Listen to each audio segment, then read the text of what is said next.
and today you will read the first chapter last lesson of English Flamingo।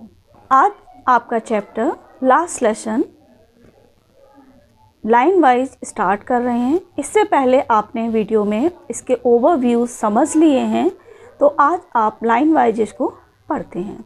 सबसे पहले इसके writer हैं अल्फोंसे डॉडेट, जिनका कि जो जन्म हुआ था 1840 में हुआ था और जिनकी डेथ हुई थी 1897 में। Was a French novelist and short story writer थे। The last lesson is set in the days of the Franco Prussian war 1871।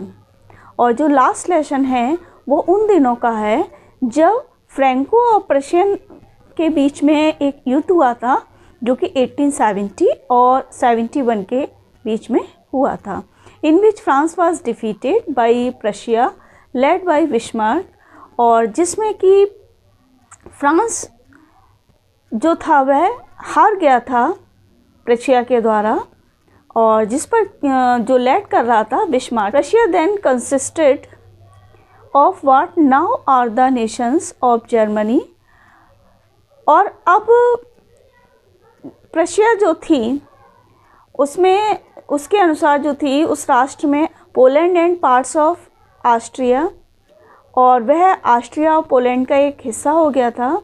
In this story the French districts of Alsace and Lorraine have passed into Prussian hands. अब इस story में जो France district थी उसके दो district Alice और Lauren जो थे वो प्रशिया के हाथ में चले गए थे। एंड अब read the story to find out what effects this had on life at school.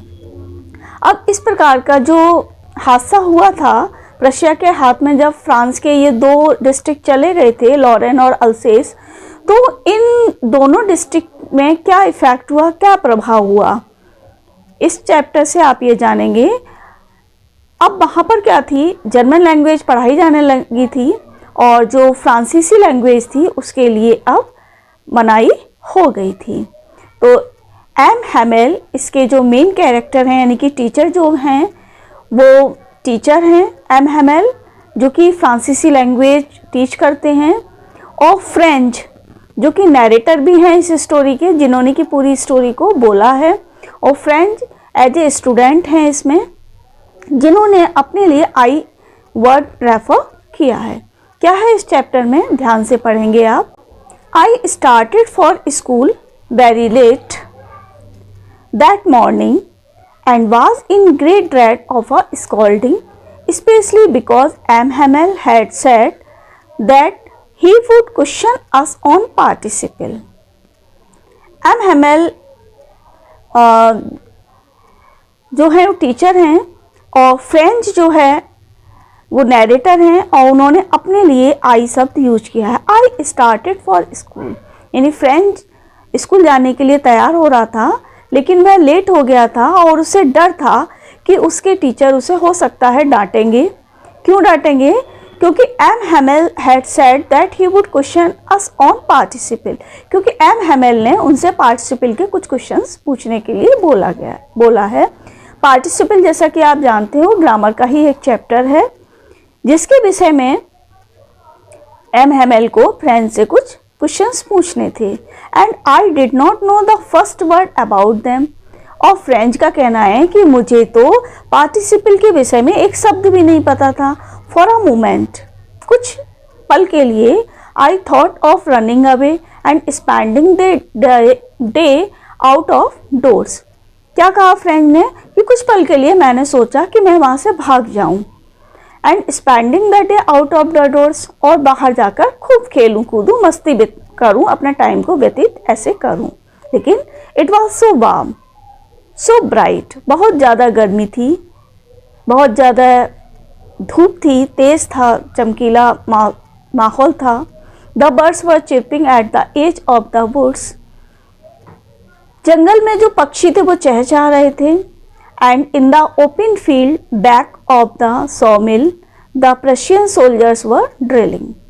और वहीं पर आरा मशीन के पीछे खुले मैदान में जो प्रशियन सेनाएं थीं वो ड्रिल कर रही थी, अपनी प्रैक्टिस कर रही थी। It was all much more tempting than the rule for participle.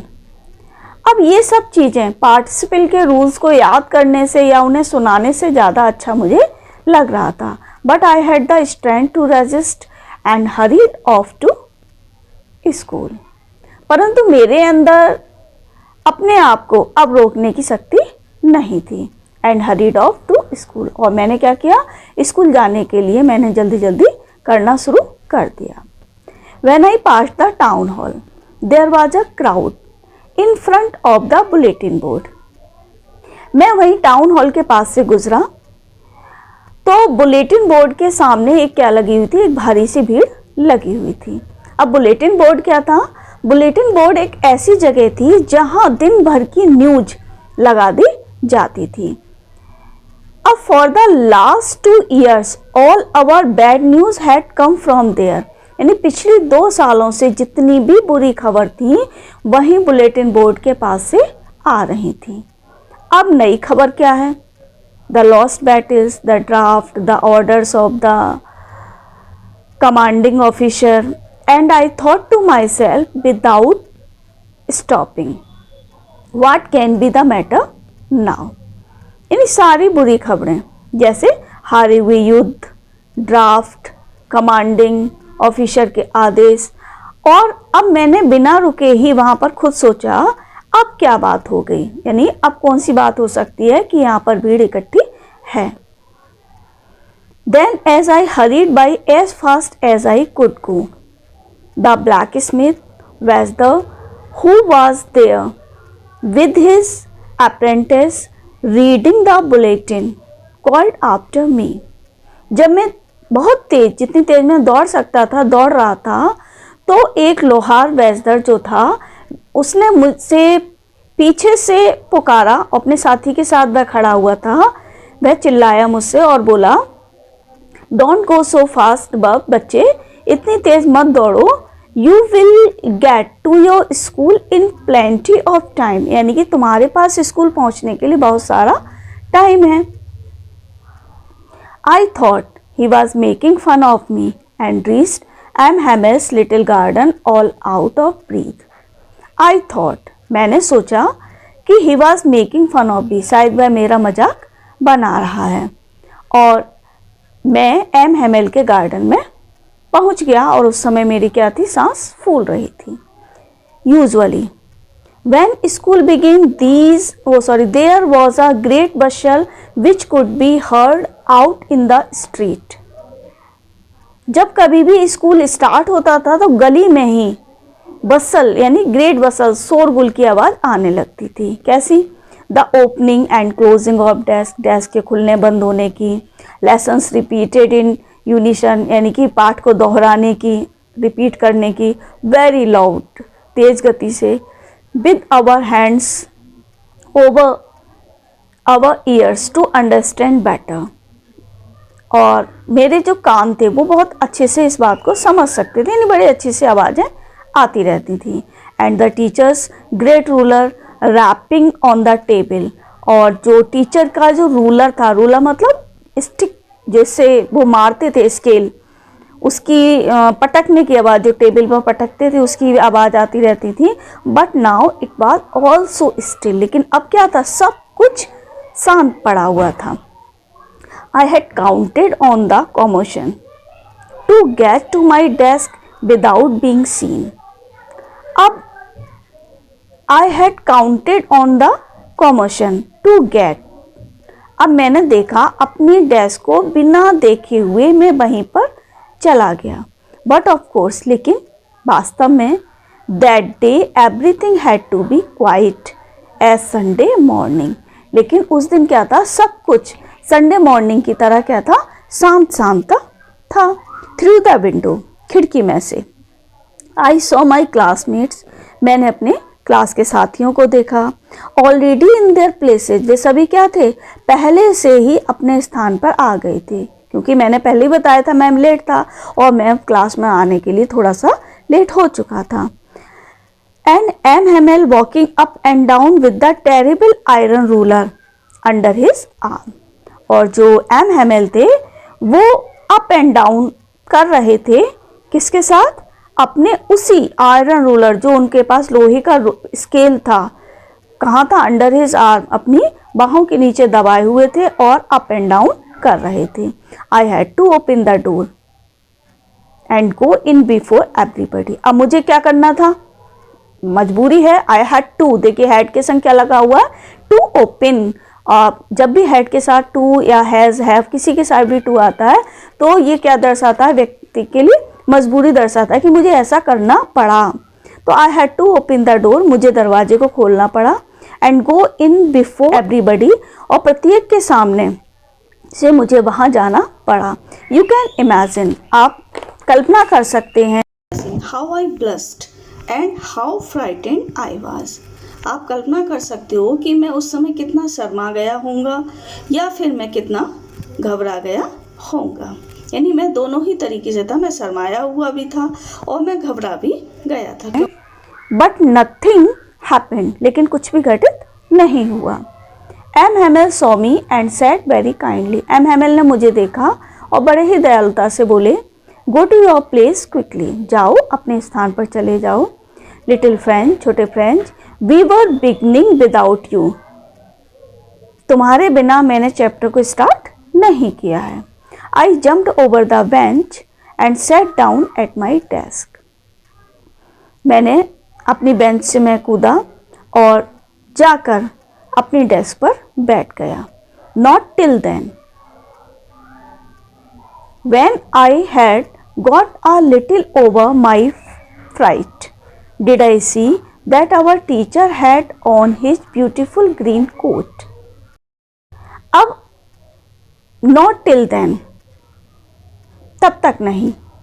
When I had got a little over my fright, यानी जब तक कि मेरा डर नहीं चला गया, did I see, तब मैंने देखा that our teacher had on his beautiful green coat, लिख कि मेरे टीचर ने क्या पहना हुआ है? एक ग्रीन कलर का कोट पहना हुआ है। हिज फ्रिल्ड शर्ट, शर्ट कैसी है? झालर वाली शर्ट पहनी हुई है। And the little black silk cap, और एक काले रंग का सिल्क का कैप लगाया हुआ है। ऑल एम्ब्रॉयडर्ड, सब कुछ क्या है? कढ़ाई वाला है। That he never wore except on inspection and prize days, और ऐसा वो कब करते थे? जब या तो पुरस्कार मिलने वाला दिन हो या कोई स्पेशल दिन हो, ऐसे कपड़े वो तब पहना करते थे। Besides the whole school seemed so strange and solemn, इसके अलावा क्या था? पूरा स्कूल जो था बड़ा ही विचित्र सा प्रतीत हो रहा था और बड़ा एकांत सा प्रतीत हो रहा था। But the thing that surprised me most was to see, लेकिन बात यह थी सरप्राइज करने की मेरे लिए, most was to see on the back benches that were always empty, यानी कि पीछे की जो बेंचेस थी वह हमेशा जो खाली रहती थी। The village people sitting quietly like our self, वहाँ पर जो गांव के लोग थे वो हमारी ही तरह पीछे जाकर बैठे हुए थे। अब मेरे लिए ये बड़ा ही आश्चर्य का विषय था कि ऐसा क्यों। Old Hauser with his 3 cornered hat, यानी कि ओल्ड हाउसर बैठे हुए थे वहाँ पीछे। कैसे बैठे हुए थे? अपनी 3 कोने वाली टोपियों को लगाकर बैठे हुए थे। The former mayor, the former postmaster and at the edges, and he had it open on his knees with his great spectacles lying across the pages, यानी कि बूढ़ा हाउजर भी बैठा हुआ था वहाँ, अपनी तिकोनी टोपी के साथ बैठा हुआ था। और कौन बैठा हुआ था वहाँ पर? द फॉर्मर पोस्ट मास्टर बैठा हुआ था, यानी भूतपूर्व पोस्ट मास्टर भी बैठे हुए थे। मेयर, फॉर्मर मेयर भी बैठे हुए थे। एंड सेवरल अदर, और इसके अलावा अन्य लोग भी बैठे हुए थे। लेकिन क्या था? एवरीबडी लुक्ड सैड, प्रत्येक कैसा दिखाई दे रहा था? उदास दिखाई दे रहा था। And Houser had brought an old primer, और हाउजर एक पुराना कायदा भी लाया हुआ था। थम्ब्ड एट द एज, उसने इसके किनारों को थपथपाकर खोला। और क्या किया? He held it open on his knees with his great spectacles lying across the pages, और अपने घुटनों पर रखकर अपनी दृष्टि इसके पेजों पर डाली। While I was wondering about it all, जब मैं इस सब के बारे में सोच रहा था, M Hamel mounted his chair, M Hamel जो थे वो अपनी चेयर पर बैठे, and in the same grave and gentle tone which he had used to me, और उन्होंने उसी लैंग्वेज में जो वो हमेशा यूज किया करते थे, गंभीर और शांत लैंग्वेज में कहा, my children this is the last lesson, यह मेरा कौन सा लेसन है? लास्ट लेसन है। आई शैल गिव यू, जो मैं तुम्हें आज दूंगा। The order has come from Berlin to teach only German in the schools of Alsace and Lorraine. क्या कहा? क्योंकि बर्लिन से अल्सेस और लॉरेन के स्कूलों में अब केवल जर्मन भाषा पढ़ाने का आदेश आ गया है। कहाँ से आया है?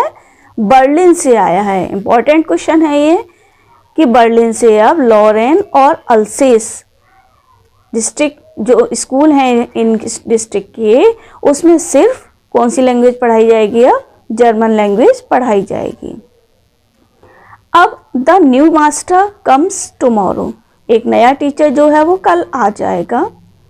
This is your last French lesson, और आज आपका ये नया लास्ट फ्रेंच लेसन है। I want you to be very attentive, और मैं चाहता हूँ कि तुम सब एकदम सावधान हो जाओ। What a thunderclap these words were to me. अब वे शब्द जो थे मेरे ऊपर कैसे पड़े? थंडर क्लैप के समान पड़े, यानी कि जैसे बिजली के कड़कने की आवाज़ आकाश से आती है, उसी तरीके से वो उनके जो शब्द थे कि this is the last lesson, यह शब्द मेरे कानों में बड़ी थंडर क्लैपिंग की तरह पड़े। Oh the wretches, that was what they had put up at the town hall. ओ वे दुखी लोग, कौन से दुखी लोग? जो उन्होंने टाउन हॉल के सामने लिख रखा था, यानी that was what they had put up at the town hall, यानी टाउन हॉल के सामने उसने अभी अभी आया था तो काफ़ी लोग, उसने भीड़ इकट्ठी देखी थी वहाँ पर, तो वे सब भी कैसे थे? दुखी थे। फिर क्या कह रहे हैं कि my last French lesson, why, मेरा अंतिम फ्रेंच लेसन, फिर क्यों? Why I hardly knew how to write, और अभी तो मैं ये भी नहीं जानता कि फ्रेंच लैंग्वेज कैसे लिखी जाती है। I should never learn any more,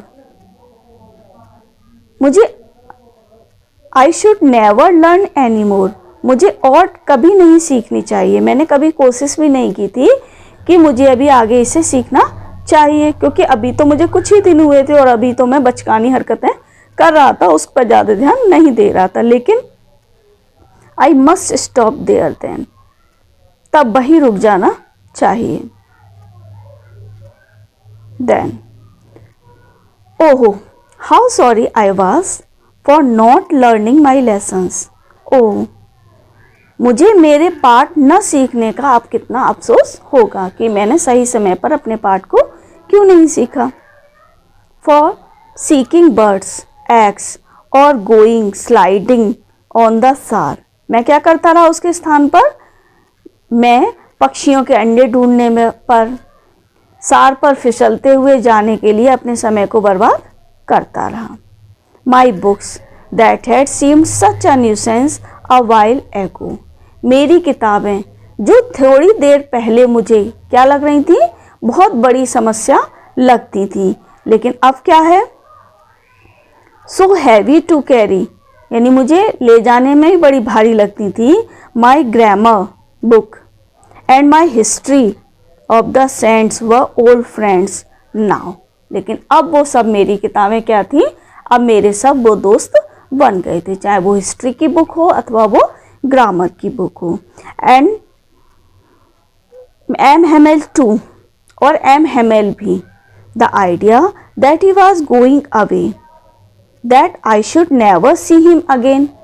अब मैं उन्हें कभी नहीं देख पाऊंगा, एम हेमेल को, वो मुझसे इतनी दूर जा रहे थे। Made me forget all about his ruler and how cranky he was. अब मैंने सब कुछ भुला दिया था कि उनके रूलर यानी उनकी स्टिक जो पिटाई करते थे वो, उसको भी भुला दिया था, और उनके जो क्रैंकी ही वाज, चाहे वो कितने भी सनकी थे, वो सब मैं अब भूल चुका था। पुअर मैन, बेचारा आदमी। It was in honor of this last lesson that he had put on his fine Sunday clothes, and now I understood why the old man of the village was sitting there in the back of the room. अब यह जो पाठ था वो किसके लिए था? It was in honor of this last lesson, यानी यह उनके सम्मान में था, अंतिम पाठ। That he had put on his fine Sunday clothes, कि उसने रविवार को पहने जाने वाले कपड़े आज पहने थे, यानी अपना लास्ट लेसन जो दे रहे थे एम हेमेल, पूरे इज्जत के साथ, पूरे सम्मान के साथ वो दे रहे थे। एंड नाउ आई अंडरस्टूड, और अब मैं समझ गया था कि why the old man of the village was sitting there in the back of the room, कि कमरे में पीछे की बेंचेस पर ये जो बूढ़े आदमी हैं वो क्यों बैठे हैं, अब मैं अच्छे से समझ गया था। लेकिन it was because they were sorry, अब वे थोड़े से दुखी थे सभी, क्योंकि that they had not gone to school more. क्यों दुखी थी? कि वे अब स्कूल नहीं आ पाएंगे। Way of thanking our master for his 40 years of faithful service and of showing their respect for the country that was theirs no more। यह उनका हमारे अध्यापक जिन्होंने कि 40 वर्ष की सेवा की थी, धन्यवाद कहने का एक तरीका था, और उसी के साथ साथ देश के प्रति भी उनका ये सम्मान दिखाने का एक तरीका था कि अब जो कुछ उनका था अब उनका नहीं रहा। While I was thinking of all this, जब मैं यह सब सोच रहा था, I heard my name called, मैंने सुना मेरा नाम पुकारा गया। It was my turn to recite, अब क्या था यह? मेरा नंबर था किस चीज़ का? सुनाने का। पार्टिसिपल, कौन सा चैप्टर सुनाना था उन्हें? पार्टिसिपल। क्या था? What would I not have given to be able to say that dreadful rule for the participle all through very loud and clear and without one mistake। Participle के उस नियम को जोर से और बिना किसी गलती के बोल पाने के लिए मैं तैयार नहीं था। लेकिन but I got mixed up on the first words and stood there, परंतु मैंने पहले बेशब्द मिला दिए और खड़ा रहा। Holding on to my desk, my heart beating and not daring to look up, मैं डेस्क को पकड़ा रहा। अब समझ लीजिए, जब टीचर याद करने को देता है और बच्चे ना सुना पाए तो उनका मोशन क्या रहते हैं कि चुपचाप वो खड़े रहेंगे, डेस्क को पकड़े रहेंगे, और वही काम फ्रेंड जिस समय कर रहा था, और उसका ऊपर देखने का कोई साहस नहीं हुआ। I heard M Hamel says to me, मैंने सुना एम हेमेल मुझसे कहते हैं, I would not scold you, मैं तुम्हें नहीं डांटूंगा। लिटिल फ्रेंड, छोटे friend, you must feel bad enough, तुम पहले ही काफ़ी बुरा महसूस करते हो। See how it is, see देखो यह कैसे होता है, यानी कि अब उन्होंने खुद पार्टिसिपल के विषय में बताया। Every day we have said to ourselves, रोज हम कहते रहे, किससे? आवर सेल्व्स, अपने आप से, बाहर। I have plenty of time, मेरे पास बहुत समय है। आई शैल लर्न इट टुमारो, हम कल याद कर लेंगे। टीचर समझा रहे हैं फ्रेंड को। फ्रेंड ने क्यों नहीं याद किया? क्योंकि क्या करते हैं हम लोग कि अरे हम पर बहुत समय है, हम कल याद कर लेंगे। And now you see where we have come out, अब आप खुद देखिए हम कहाँ आ पहुँचे हैं। Aha, that's the great trouble with Alsace, अब क्या है? अल्सीस के साथ यही बहुत बड़ी समस्या आ गई है। She puts off learning till tomorrow, वह सीखना कल पर टालती रहती हैं। Now those fellows out there will have the right to say to you, now these fellows, अब वे लोग जो कल पर टालते रहे, उन लोगों के पास यह कहने का अधिकार होगा। क्या? हाउ इज इट, यह कैसे है? You pretend to be Frenchman and yet you can neither speak nor write your own language, अब तुम फ्रांसीसी होने का जो नाटक करते हो और तुम अपनी ही भाषा को अब न तो बोल सकते हो और न ही तुम लिख सकते हो। But you are not the worst, लेकिन तुम छोटे फ्रेंच बहुत बुरे लड़के नहीं हो। We have all a great deal to reproach ourselves with, हमारे पास काफ़ी संख्या में बदनाम करने के लिए और भी कुछ हैं। Your parents were not anxious enough to have you learn, तुम्हारे माँ बाप भी तुम्हारी पढ़ाई के बारे में इतने चिंतित नहीं थे। They prefer to put you to work on a farm और एट द मिल्स, क्या करते रहे वे तुम्हारे माता पिता भी?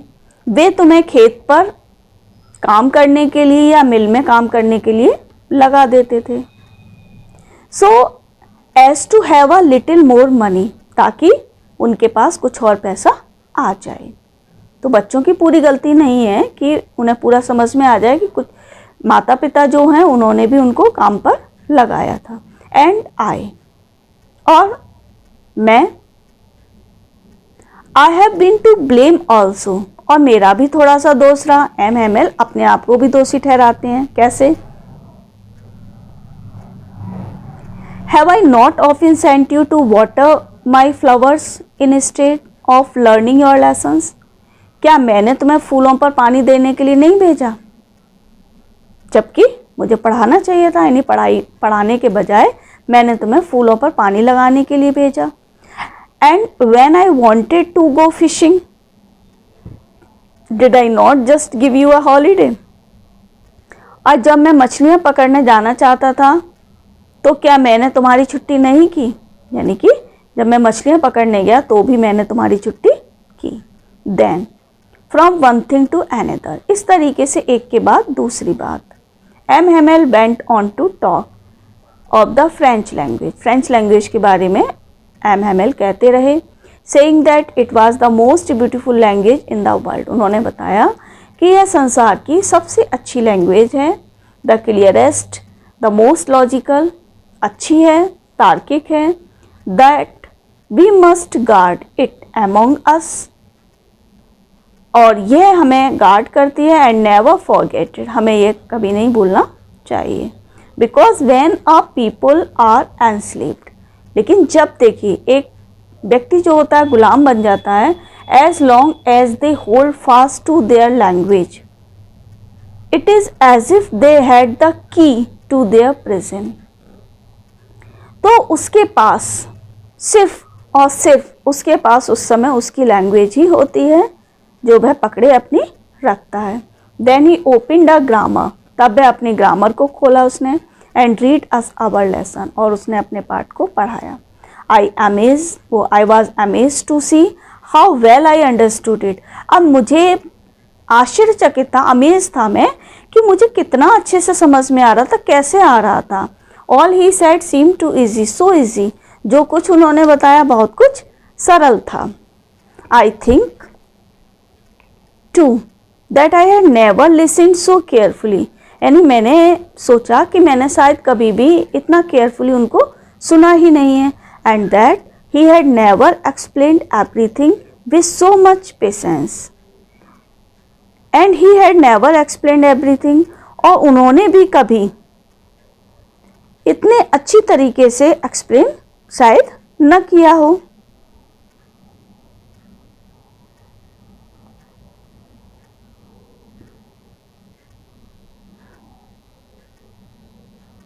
Everything with so much patience, यानी इतने धैर्यपूर्वक उन्होंने कभी न समझाया हो।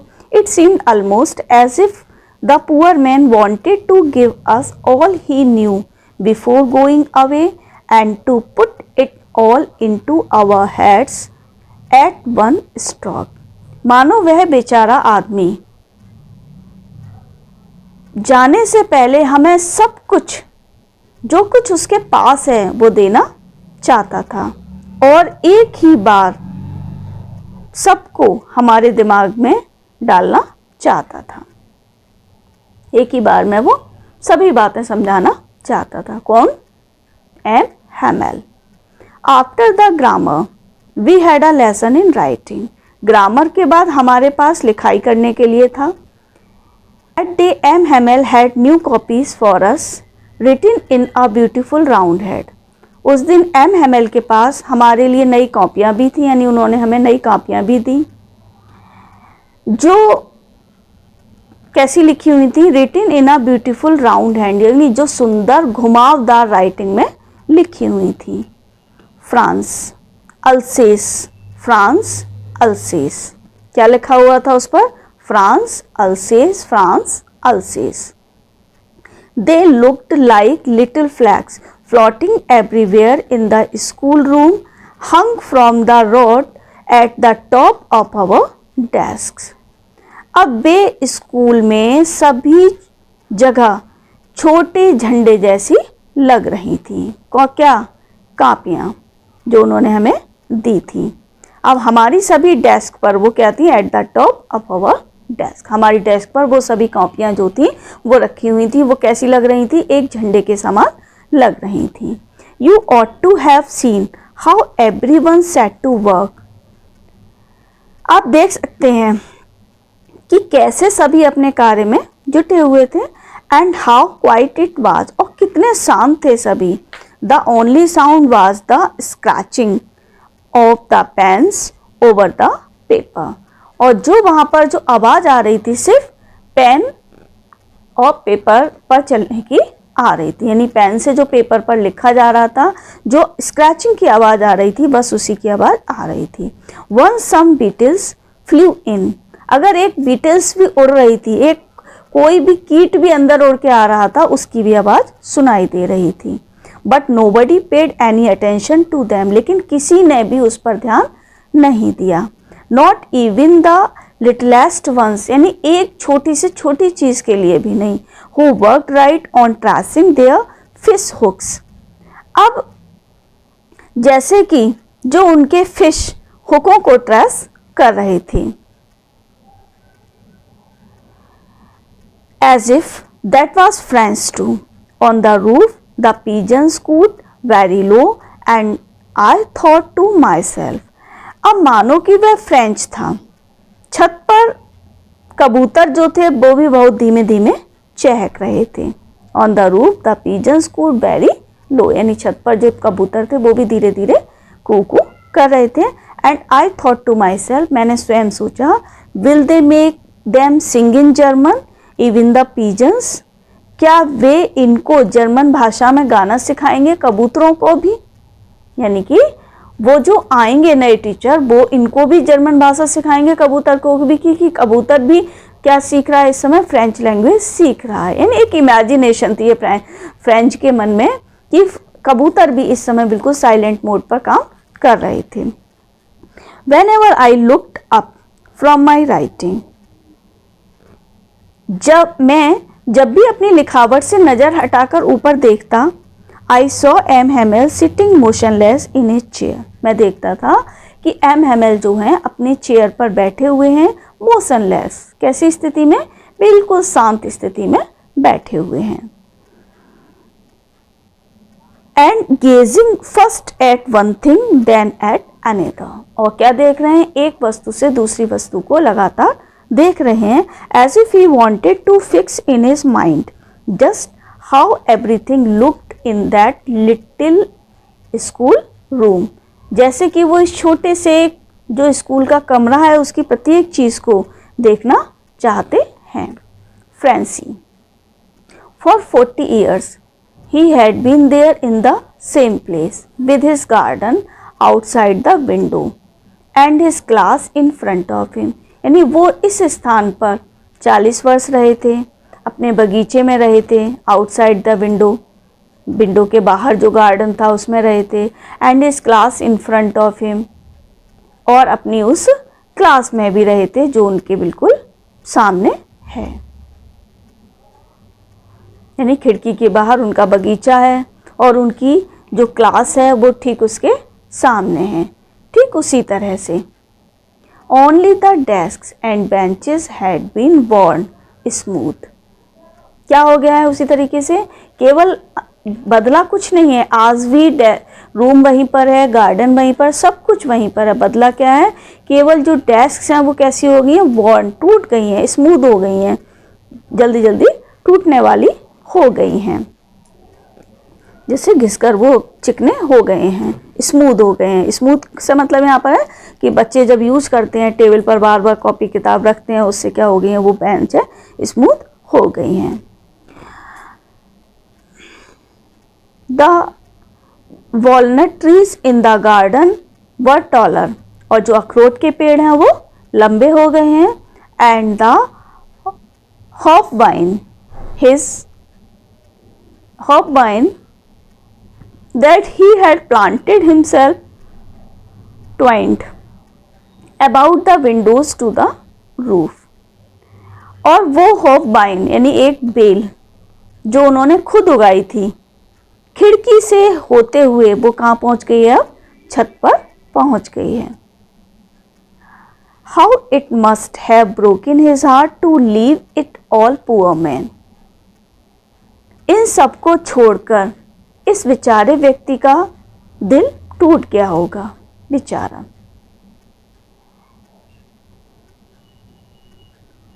To hear his sister moving about it in the room above, ऊपर उसकी जो बहन है वो पैकिंग कर रही है, उसकी आवाज़ें आ रही हैं, पैकिंग देयर ट्रंक्स, जो कि ट्रंक्स में कुछ सामान पैक कर रही हैं, for they must leave the country next day, क्योंकि अगले दिन उन्हें उस देश को छोड़ना है। अब but he had the courage to hear every lesson to the very last, परंतु उसमें हर पाठ को अंत तक सुनने का अब साहस नहीं था। After the writing we had a lesson in history, अब इस लेसन के बाद, यानी कि जब मैं लिखाई कर रहा था, लिखाई वाले लेसन के बाद हमारा जो चैप्टर था वो किसका था, हिस्ट्री का था। फिर and then the babies chanted their ba be bi bo bo, अब बच्चों ने अपने बा बेबी वो ब गाए, ये क्या थी, एक प्रकार के ओलम थी, जैसे हिंदी में आ ई ऊ होती है, इंग्लिश में ए बी सी डी होती है, ऐसे ही वहाँ फ्रांस की ये लैंग्वेज थी स्टार्टिंग की जो उन्हें सिखाई जा रही थी। And then down there at the back of the room, old Hauser had put on his spectacles and holding his primer in both hands.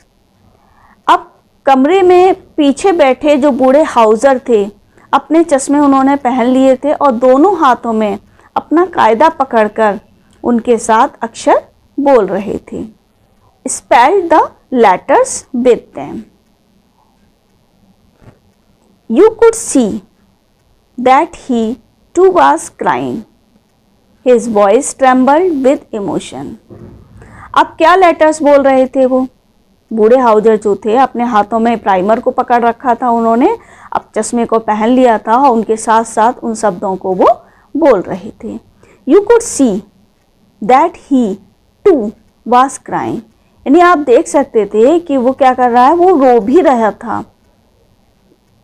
His voice trembling, यानी कि एम हैमेल जो थे वो रो रहे थे क्योंकि उन्हें वहाँ से जाना था। 40 साल की सेवा के बाद उन्हें उस स्थान को छोड़ना था, इसलिए वे दुखी थे। उनकी आवाज़ जो थी वो कप कप आ रही थी विद इमोशन, किसकी वजह से, इमोशन की वजह से, यानी कि भावुक हो गए थे वो। And it was so funny, और यह बहुत ही ज़्यादा मजाकिया भी था। टू हियर हिम, उनको सुनने में, that we all wanted to laugh and cry, और उनको सुनना इतना मजाकिया था कि हम सभी हंसना भी चाहते थे और रोना भी चाहते थे। आहा, how well I remember it, आहा, यह कितनी अच्छी तरह से मुझे याद है। क्या, दैट लास्ट लेसन, यानी उन्होंने जो अपना अंतिम सबक दिया वो मुझे आज भी कितनी अच्छी तरीके से याद है। All at once the church clock struck 12, तभी क्या हुआ, चर्च की घड़ी ने 12 बजाए। Angeles at the same moment the trumpet of the Prussians returning from drill, तभी क्या हुआ, प्रशियन सेनाएं जो थीं अपने बिगुल को बजाती हुई खिड़की की तरफ से आ रही थीं। साउंडेड अंडर आवर विंडो, खिड़की से आवाज आ रही थी। M Hamel stood up, M Hamel खड़े हो गए। वेरी पेल, पीले पड़ चुके थे बहुत ज़्यादा। इन हिज चेयर, अपनी कुर्सी से उठे। I never saw him look so tall, मैंने उन्हें कभी भी इतना लंबा होता हुआ नहीं देखा था, यानी वे पूरे सीधे खड़े हो गए थे। माई फ्रेंड सैड ही, मेरे मित्र, सैड ही, उन्होंने कहा। आई बट समथिंग चॉक, ऐसी कोई बात हुई जिससे कि वो रुकी। He could not go on, वह अपनी बात को जारी नहीं रख सके। Then he turn to the blackboard, तब वे ब्लैक बोर्ड की तरफ मुड़े। Took a piece of chalk, उन्होंने एक पीस चॉक का टुकड़ा लिया। And bearing on with all his might he wrote as large as he could, और उन्होंने लिखना स्टार्ट किया जितनी तेज वो लिख सकते थे। क्या लिखा, वाइवला फ्रांस, उन्होंने चौक उठाया और बोर्ड पर लिखा वाइवला फ्रांस। अब वाइवला फ्रांस जो है उसका अर्थ होता है लॉन्ग लाइफ फ्रांस, यानी कि जितना बड़ा हो सकता था, ऐसा उन्होंने कुछ बोर्ड पर लिख दिया क्योंकि वो फ्रांस को बहुत पसंद करते थे, उनका अपना देश था। Then he stopped and leaned his head against the wall, तब वो रुके और उन्होंने अपने आप को एक दीवार से टिकाकर रखा हुआ था। एंड विदाउट अ वर्ड, और बिना शब्द बोले, he made a gesture to us with his hand. अब क्या किया उन्होंने, अपने हाथों से कुछ संकेत किया क्योंकि वो अब बोलने में असमर्थ हो रहे थे। School is dismissed, you may go, school अब खत्म हो गया है, अब आप जा सकते हो। इस तरीके से ये चैप्टर आपका कंप्लीट हो गया है और उम्मीद है आप सभी को समझ में आया होगा।